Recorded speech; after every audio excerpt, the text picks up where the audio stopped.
एक मुट्ठी चावल ही पर्याप्त है। किस लिए?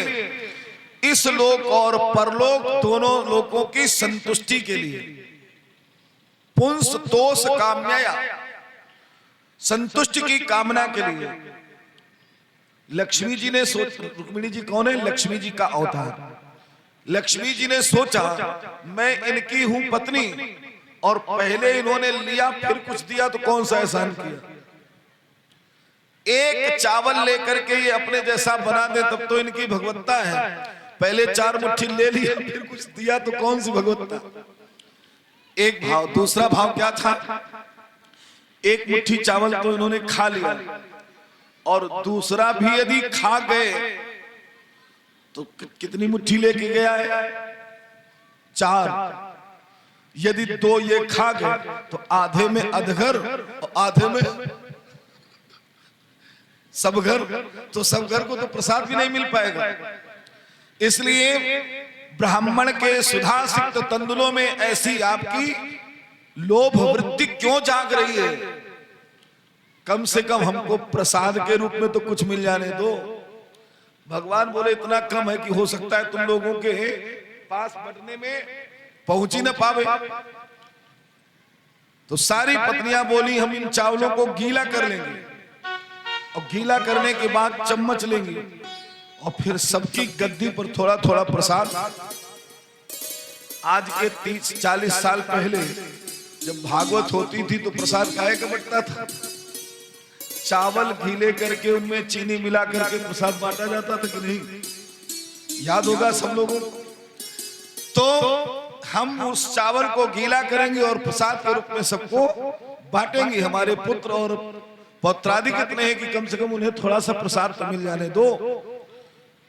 भगवान ने उस एक मुट्ठी के बदले में ही अपने जैसा वैभव दे दिया।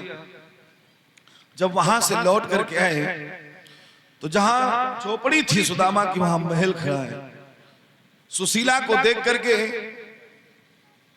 आश्चर्यचकित है, सोच रहे चल वहां गया मांगने, वहां गया दर्शन करने, और यहां हमारी झोपड़ी गायब। चेहरा देखते हुए बोले थी तो वो हमारी पत्नी भी तुम्हारी ही शक्ल सूरत की, लेकिन अब बताओ कहां ढूंढे जाके। सुशीला बोली हम ही को भूल गए, मैं ही तुम्हारी पत्नी सुशीला हूं, तो सारी जरतारी कहां से आ गई, इसीलिए तुम्हें वहां भेजा था। सुदामा जी बोले तुम्हें धन की आवश्यकता थी, भगवान ने धन दे दिया, मैं फिर कुटी बनाऊंगा और भजन करूंगा। क्योंकि भगवान ने हमें इस प्रकार से भाव से लगाया था, पाहम दरिद्रा पापियान क्व कृष्णा श्रीनिकेतना। कहा मैं दरिद्र और पापी, और कहा वो लक्ष्मी के पति, लेकिन बाहुभ्याम परिरंभिता। जिस भाव से कृष्ण ने मुझे अपनी भुजाओं में लगाया, शायद अपने बड़े भैया बलराम जी को भी कभी ऐसे नहीं लगाया हो। आज मैंने भगवान की ब्रह्मण्यता देख ली, निस्संदेह वो आदर के पात्र हैं।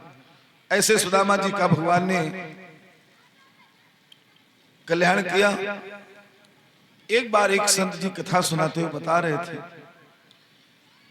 कि सुशीला ने इतने दिनों बाद हट क्यों किया, चले जाओ चले जाओ, पहले क्यों हट नहीं किया, और जो इनके पास अभाव था वो कैसे हो गया। जब भगवान के साथ सुदामा जी गुरुकुल में पढ़ते थे, एक बार बाल भोग में सबको चने बांटे गए। भगवान के हिस्से के जो चने खा लिए थे, कैसे खा लिए ये सुनो जरा। वो नहीं कि ठंड लग रही हो चना चबा गए ना, सबके हिस्से के चने बांट दिए गए थे। उस समय कृष्ण जी कुछ करने में लगे थे, तो उनके हिस्से के चने रखे थे। तब तक आश्रम में दुर्वासा जी आए। दुर्वासा जी ने सांदीपन गुरु की पत्नी से कहा, माता जी भूखा बहुत हूं, आश्रम में कुछ मुझे हो तो दे दीजिए। उन्होंने कहा कि अब कुछ है नहीं, क्योंकि बाल भोग बढ़ चुका था। विद्यार्थी भिक्षा मांगने के लिए गए हुए थे, कहा कुछ नहीं है। दुर्वासा जी ने सोचा जब इतने विद्यार्थी हैं और ये कह रहे हैं कुछ नहीं, तो ऐसा तो होगा नहीं, कुछ न कुछ जरूर होगा। जैसे ही नेत्र बंद करके देखा तो जो कृष्ण जी के हिस्से के चने थे वो दिख गए। दुर्वासा जी ने तुरंत साफ दे दिया कि इन चनों को जो खाएगा वो दरिद्र हो जाएगा। और यह साप सुदामा के सामने दिया। सुदामा जी ने सोचा कि मैं तो ब्राह्मण हूं, दरिद्रता आ भी जाएगी तो जैसे तैसे पार कर लूंगा जीवन, लेकिन मेरा मित्र जो राजगद्दी से जुड़ा हुआ है, मथुरा मंडल का राजा बनने वाला है, यह दरिद्रता पार नहीं कर पाएगा। तो सुदामा जी भगवान के प्रेम के कारण उन चनों को उठा करके खा गए ताकि हमारा मित्र दरिद्र न हो। इसलिए वो चने भगवान ने, जो कहा जाता है भगवान के हिस्से के खा लिए थे, हिस्से के नहीं खा लिए थे, उनमें सांप लग गया था। यदि भगवान खाते तो वो दरिद्र हो जाते। तो प्रेम के वशीभूत होकर के सुदामा जी ने वो चने उठाए और खा लिए। मैं दरिद्रता में जीवन जी लूंगा, लेकिन मेरा मित्र दरिद्र ना हो। जब वृद्धावस्था सुदामा की आई तो भगवान को लगा बहुत दिन हो गए, अब कुछ भी हो, आज के बाद मैं ये दुर्वासा का साप मिथ्या करता हूं। कर तुम अकर तुम अन्यथा कर तुम समर्थ है भगवान। साप मिथ्या किया कि तुरंत सुशीला को प्रेरणा हो गई। नहीं तो कोई किसी का घनिष्ठ मित्र हो और बुढ़ापे तक पत्नी जान ना पावे, बताओ। अच्छा, पहले नहीं भेज सकती थी क्या कि 80 साल की उम्र में भेजती, अब तुम चले जाओ उनके पास।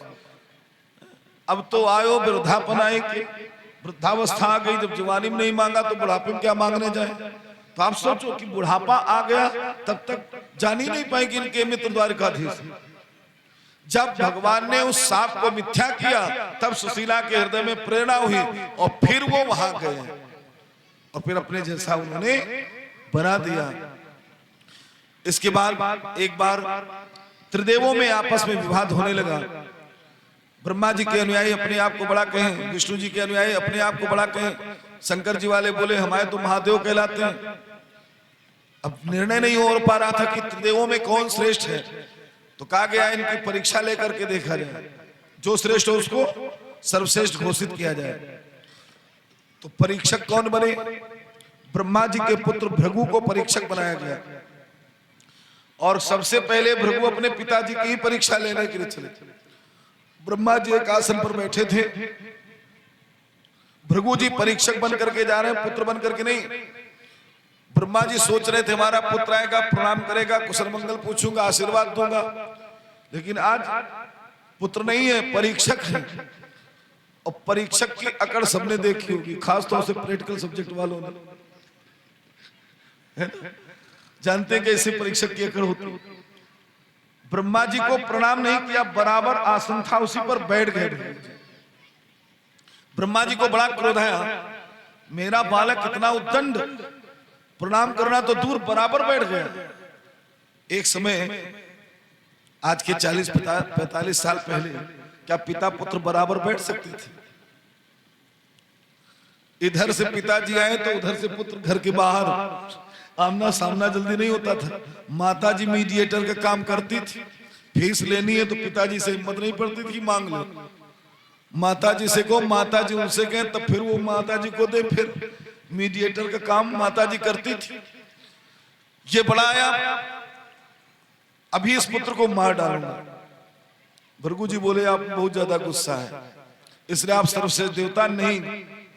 इसके बाद शंकर जी की परीक्षा लेने के लिए चले। शंकर जी ने सोचा छोटा भाई आ रहा है, बड़े प्रेम से आओ आओ भैया कह करके हृदय से लगाना चाहा, लेकिन आज छोटे भाई नहीं है, परीक्षक हैं। भृगु जी बोले दूर दूर दूर, तुम चिता की भस्म लगाने वाले, मुन्नों की माला धारण करने वाले, नंग धड़ंग रहने वाले। अच्छा हम चिता की भस्म लगाते तो अपवित्र हो गए। बड़ा आया पवित्र कहीं का, उठाया त्रिशूल, भृगु जी बोले आप में भी बहुत ज्यादा क्रोध है, इसलिए सर्वश्रेष्ठ देवता नहीं हो सकते।